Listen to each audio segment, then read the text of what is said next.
आपका आप देख रहे हैं इंडिया न्यूज का आज का ग्राउंड जीरो का बुलेटिन। आपके साथ मैं हूं शबाब। दिन भर क्या घटा प्रदेश में खास, हम आपको बताएंगे अगले आधे घंटे में।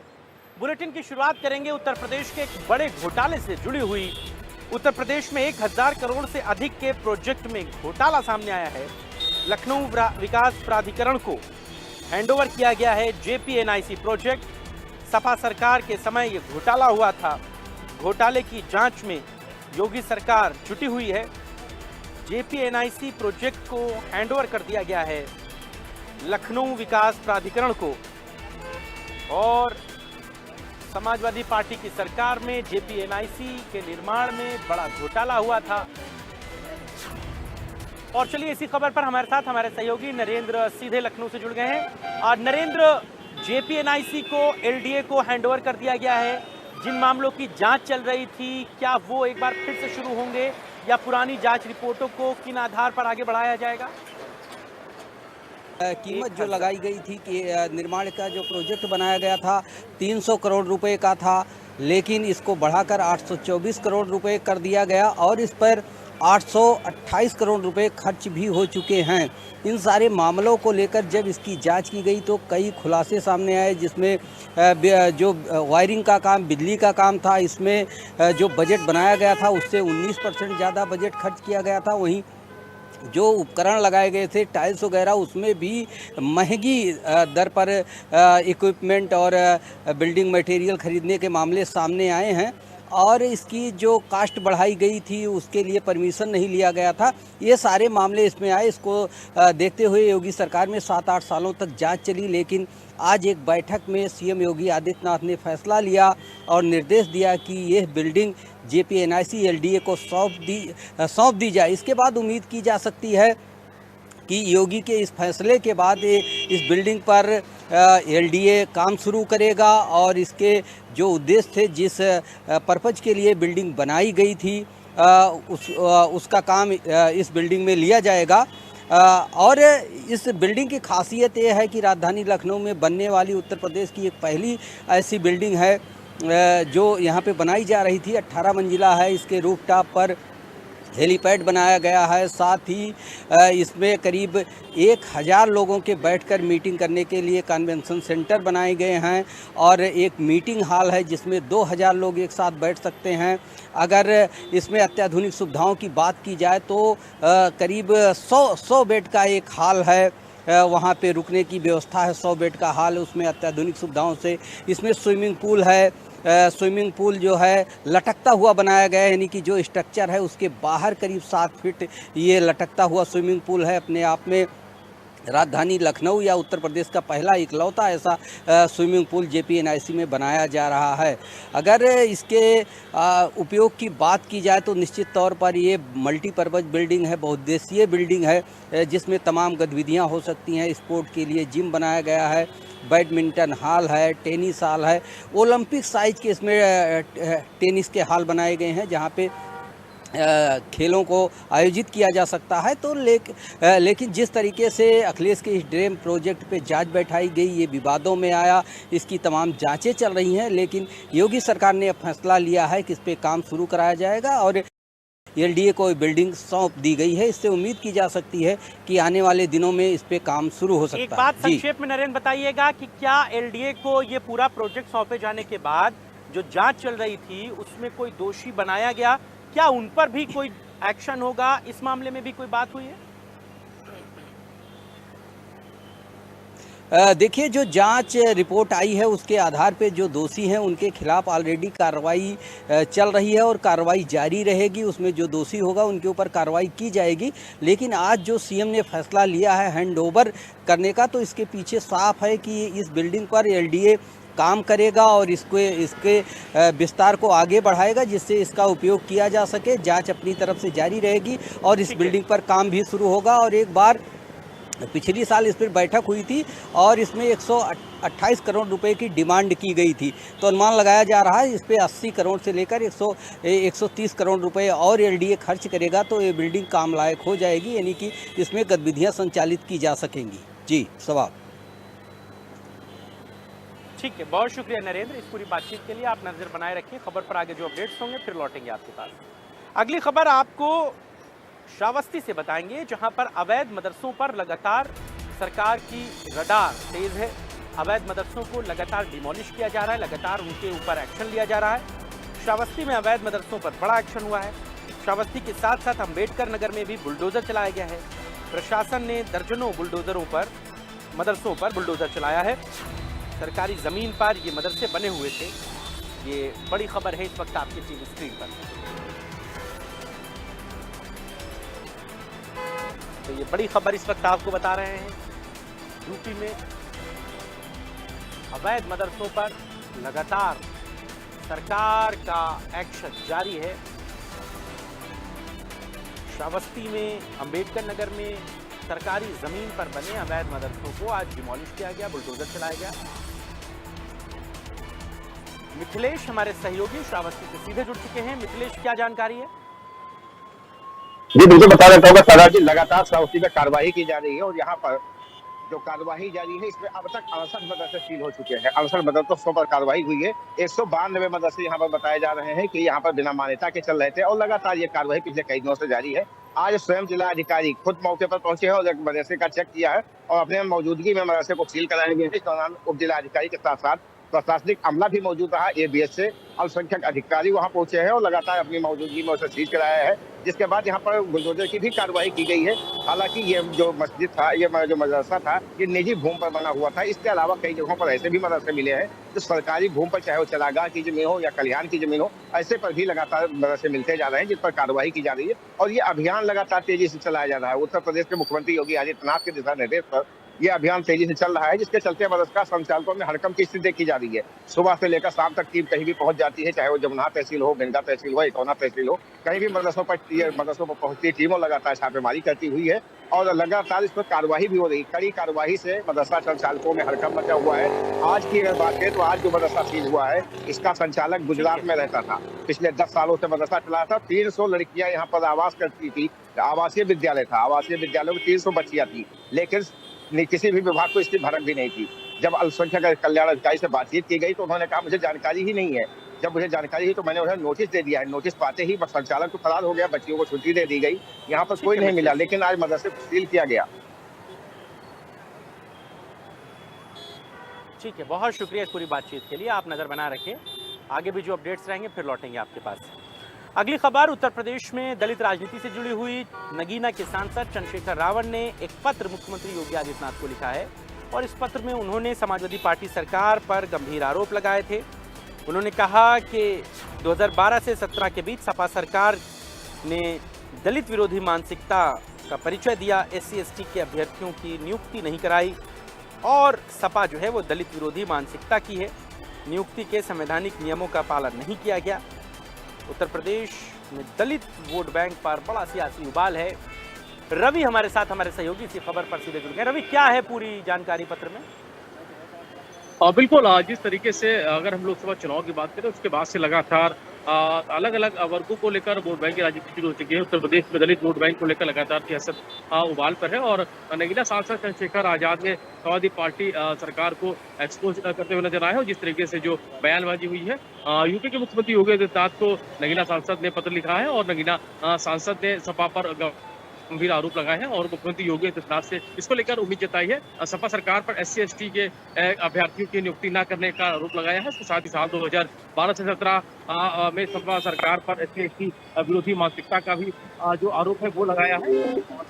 सपा सरकार के द्वेषपूर्ण और उसके अलावा दलित विरोधी मानसिकता से नियुक्ति नहीं की, ये भी उनकी तरफ से कहा गया है। सपा सरकार ने नियुक्ति के संवैधानिक नियमों का पालन नहीं किया। तो कुल मिलाकर चंद्रशेखर आजाद है वो कहीं ना कहीं समाजवादी पार्टी पर मुखर होकर बोलते हुए या यूं कहे कि जो उनका बयान है वो साफ करता है किस तरीके से उन्होंने समाजवादी पार्टी को दलित वोट बैंक को लेकर घेरते हुए नजर आए और जो उनका अगर ताजा बयान की बात करें तो कहीं ना कहीं वो दर्शाता है किस तरीके से वो समाजवादी पार्टी पर पूरी तौर पर हमलावर होते हुए नजर आए। जी,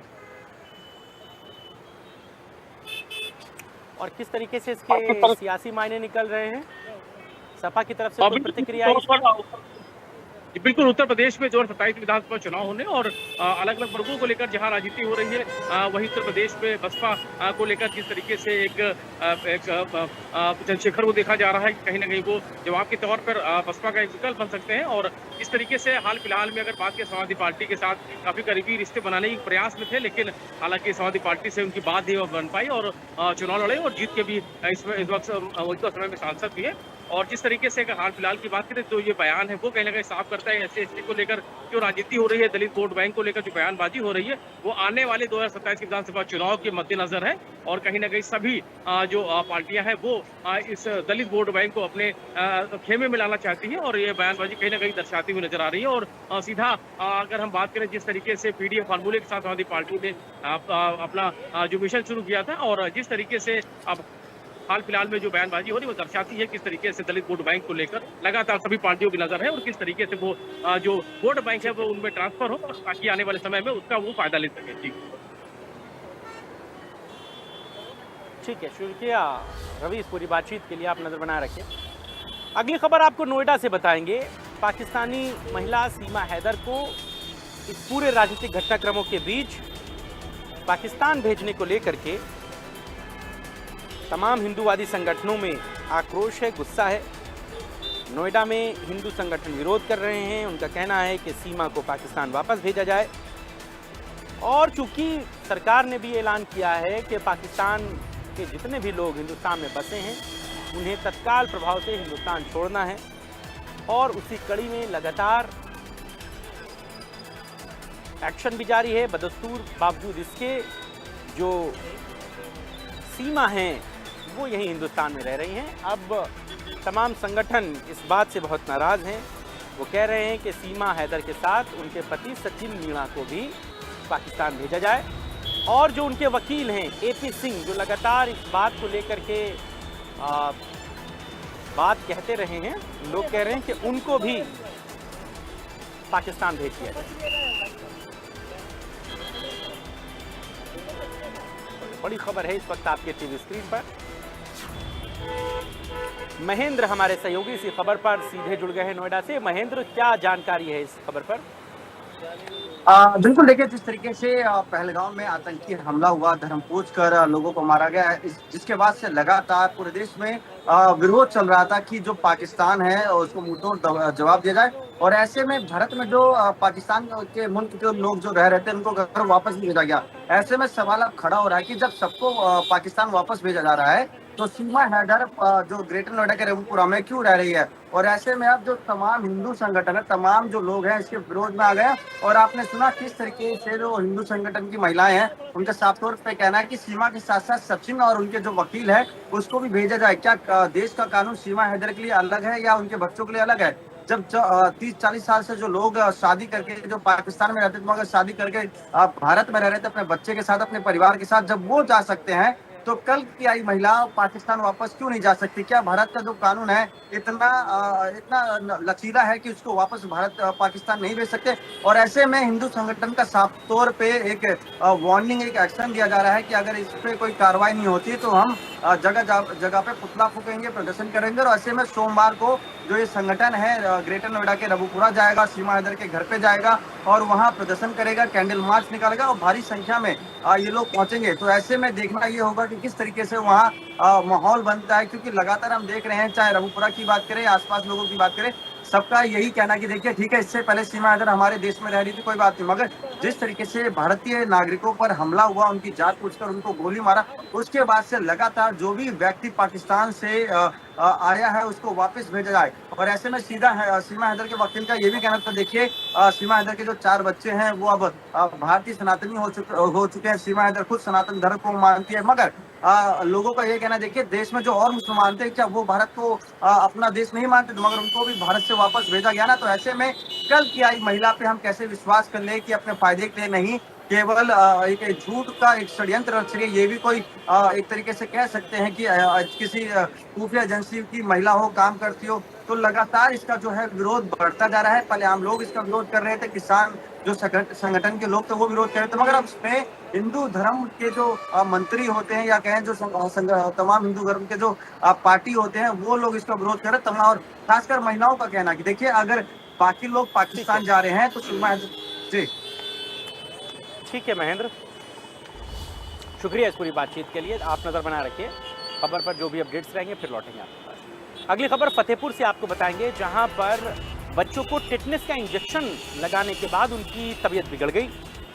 टीका लगा इन बच्चों को टिटनेस का और उसके बाद 4 छात्राओं की हालत बिगड़ गई, इनको हॉस्पिटल में एडमिट कराया गया है। ये बड़ी खबर है इस वक्त आपके टीवी स्क्रीन पर। फतेहपुर की ये खबर है, इंटर कॉलेज में छात्राओं को टिटनेस का टीका लगाया गया था और टिटनेस का टीका लगने के बाद 4 छात्राओं की तबीयत बिगड़ गई, उन्हें हॉस्पिटल में एडमिट कराया गया। ये बड़ी खबर है इस वक्त आपके टीवी स्क्रीन पर।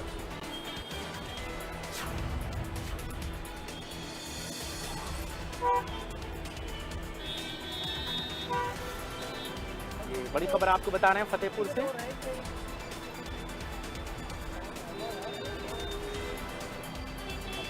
आकाश हमारे सहयोगी फतेहपुर से सीधे जुड़ गए हैं। आकाश, क्या जानकारी है, अभी बच्चियों की तबीयत कैसी है? हाँ सर, बता दें कि बच्चों की तबीयत अभी स्वास्थ्य में सुधार हो चुका है। हालांकि भी बच्चे जिला अस्पताल में ही एडमिट है और पूरा मामला यह था कि टिटनेस का स्वास्थ्य विभाग द्वारा लगाया गया था टीका।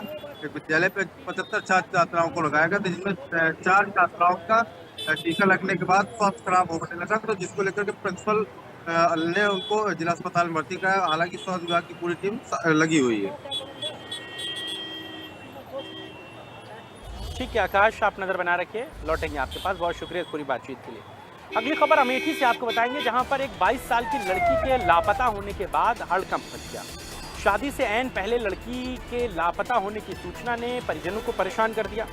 परिजन अब इस मामले को लव जिहाद का मुद्दा बता रहे हैं। उन्होंने बताया कि गैर समुदाय के लड़के ने उनकी बच्ची को अगवा किया है, नामजद FIR कराई है, विदेश ले जाकर धर्म परिवर्तन की भी बात कही जा रही है। युवती के पासपोर्ट की भी जानकारी परिजनों को मिली है और इस बात से परिजनों की चिंताएं बढ़ गई हैं। घटना के बाद से लोगों में गुस्सा है, तनाव फैला हुआ है। अमेठी के रामगंज के एक गांव का ये मामला है। संजय अमेठी से हमारे सहयोगी सीधे जुड़ गए। संजय, क्या है जानकारी? कि देखा जाए, शादी से पहले युवती के गायब होने से इलाके में हड़कंप है। पूरा मामला अमेठी जनपद के रामगंज थाना क्षेत्र के एक गांव से जुड़ा है, जहां 24 अप्रैल को युवती बाजार गई थी, वहां से वो गायब हो गई थी। जिसके बाद परिजनों ने काफी खोजबीन किया। खोजबीन करने के बाद जब युवती नहीं मिली तो उसके बाद परिजनों ने पुलिस को एक लिखित तहरीर दिया और तहरीर में साफ तरीके से परिजनों ने आरोप लगाया कि गाँव के ही 4 गैर समुदाय के जो युवक हैं वो हमारी लड़की को बहला फुसला के भगा ले गए। तो ऐसे में पुलिस ने 87 BNS की 87 धारा में मुकदमा पंजीकृत करते हुए त्वरित कार्रवाई की और त्वरित कार्रवाई करते हुए जो है वो टीमें गठित कर दी गई हैं। लगातार पुलिस जो है लड़की की बरामदगी और आरोपियों की तलाश में जुटी हुई है। दूसरी तरफ अगर देखा जाए तो परिजनों का सीधा आरोप है कि लड़की का पासपोर्ट भी बनवाया गया है और कहीं ना कहीं उसे बाहर ले जाकर उसका धर्म परिवर्तन कराया जाएगा और लव जिहाद जैसे गंभीर आरोप जो परिजनों की तरफ से हैं वो लगाए गए हैं। हालांकि पुलिस पूरी तत्परता के साथ काम कर रही है और लगातार जो टीमें हैं वो जो है आरोपियों की तलाश में जुटी हुई हैं। जी ठीक है, आप नजर बना रखिए खबर पर, जो अपडेट्स रहेंगे फिर लौटेंगे। इन्हीं खबरों के साथ ही ग्राउंड रिपोर्ट में आज के लिए बस इतना ही। देश और दुनिया की तमाम खबरों के लिए देखते रहिए इंडिया न्यूज़ उत्तर प्रदेश उत्तराखंड। फिलहाल लखनऊ में मेरे कैमरा सहयोगी अरशद के साथ मेरी पूरी टीम को दीजिए इजाजत।